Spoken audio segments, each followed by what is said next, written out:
आज 3:30 बजे खान साहब के साथ मुलाकात हुई है।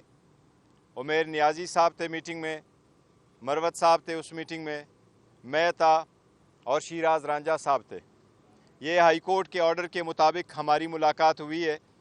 आपको मालूम है जो 2 हफ्ते का ब्लैंकेट बैन लगाया था मुलाकातों पे, उसी को चैलेंज किया था, जिसमें मरवत साहब पेश हो गए थे और हाई कोर्ट ने उसको सेट असाइड करके अपना पूरा प्रोसीजर वापस रिस्टोर करवाया था। आज 4 वकीलों की हमारी मुलाकात हुई है। खान साहब से डिस्कशन मुख्तलिफ मौज़ूआत पे हुई है। अल्हम्दुलिल्लाह उसकी तबीयत ठीक है और जो हमारी मुलाकात हुई है हम इस अरेंजमेंट से सेटिस्फाइड है। खान साहब के साथ मुख्तलिफ उमूर पे बात हुई है। आपको मालूम है सेनेट का इलेक्शन है, KPK के सेनेट से इलेक्शन और अपने कैंडिडेट के मुताबिक खान साहब के साथ मशावरत करनी थी। वो मशावरत कंप्लीट हो चुकी है और इंशाअल्लाह ताला आज या कल इंशाअल्लाह ताला हम अपने कैंडिडेट का फॉर्मली अनाउंसमेंट कर लेंगे। खान साहब ने वो नाम मुझे बताए हैं जिनको खान साहब ने फ़ाइनल किया है।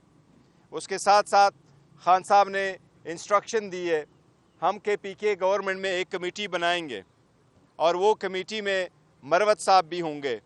उस कमेटी में हम सारे जितने ज़्यादतियाँ हुई है उसको तदारुक के लिए वो कमेटी सिफारिशात वज़ा करेगी।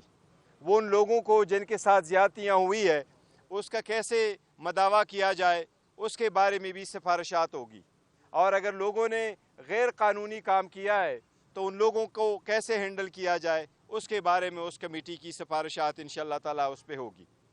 साथ साथ 23 तारीख को इंशाअल्लाह ताला 23 मार्च को पाकिस्तान तहरीक इंसाफ जलसा मुनक़द करेगी।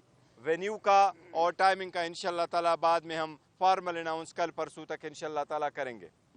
उसके साथ साथ हम इलेक्शन कमीशन से एक मुतालबा कर रहे हैं फॉर्मल, और वो ये कि जितने कैंडिडेट हमारे जीत चुके हैं, हम तो हुकूमत के जीत को जीत नहीं मानते, क्योंकि ये सारे वो रिज़ल्ट है जो 9 फरवरी को आए थे और फॉर्म 47 के बेस पे आए थे, ना कि फॉर्म 45 पे। लेकिन इसके बावजूद एक साजिश शुरू हो चुकी है जिसके बेस पे पाकिस्तान तहरीक इंसाफ के बेट कैंडिडेट जो जीत चुके हैं, जो आ चुके हैं, जिनके नोटिफिकेशन पहले से हो चुकी है, उन कैंडिडेट को रिकाउंटिंग के ज़रिए से उनके जीत को शिकस्त में तब्दील करने की कोशिश की जा रही है। वो कैंडिडेट जिनका नोटिफिकेशन हो चुका है, वो कैंडिडेट जिनके रिज़ल्ट कंसोलिडेट हो चुके थे, वो सारे पोलिंग एजेंटों के सामने कंसोलिडेट हो चुके थे, जिनके पोस्टल बैलेट्स काउंट हुए थे, जिनका इलेक्शन कमीशन ने नतीजा निकाल के उनका नोटिफिकेशन इशू कर दिया था। कानून के मुताबिक कंसोलिडेशन के बाद रिकाउंटिंग नहीं हो सकती। उसके बावजूद सिर्फ पाकिस्तान तहरीक इंसाफ के बे कैंडिडेट के ख़िलाफ़ वो अप्लीकेशनें अलाउ हो रही है, और कई सारे केसेस ऐसे हैं जिनकी कोशिश की जा रही है कि उनको रिकाउंटिंग में तब्दील किया जाए, जिसकी हम शदीद मज़म्मत करते हैं। और हम मुतालबा करते हैं अला अदलिया से और इलेक्शन कमीशन से कि इस प्रोसेस को रोका जाए, और इसकी तरफ बड़ी बदअमनी फैलेगी, और वो ये है कि अगर आप हमारी जीत को शिकस्त में तब्दील करेंगे, जीत को आप शिकस्त में तब्दील करेंगे, तो ये गैर आईनी गैर कानूनी एक नया फैल आप शुरू कर रहे हैं। हमारी इन सब से दरख्वास्त है कि जो नतीजे अखज़ हो चुके हैं उस नतीजों को एज इट इज़ रहने दे, जो उससे एग्रीव्ड है वो अपने मुतालिका फोरम जाएगा।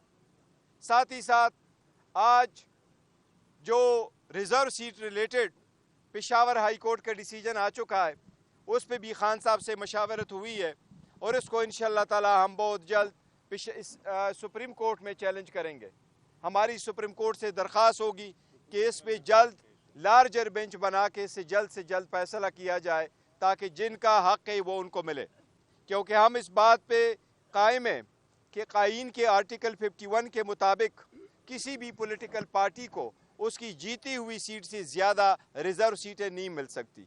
यह जो पॉलिटिकल पार्टी को सीटें मिली हैं हमारी 78 सीटें, ये उनकी जीते हुई सीट से ज़्यादा है, उनको एक किस्म की खैरात में दी गई है। हम सुप्रीम कोर्ट से मुतालबा करते हैं और हम इल्तिमास करते हैं, हम इल्तिजा करते हैं कि जल्द से जल्द जब हमारी पिटीशन आपके पास आ जाए, उस पे पिटीशन पे बेंच बना के इसका जल्द से फैसला हो और हमारी सीटें हमारे पास वापस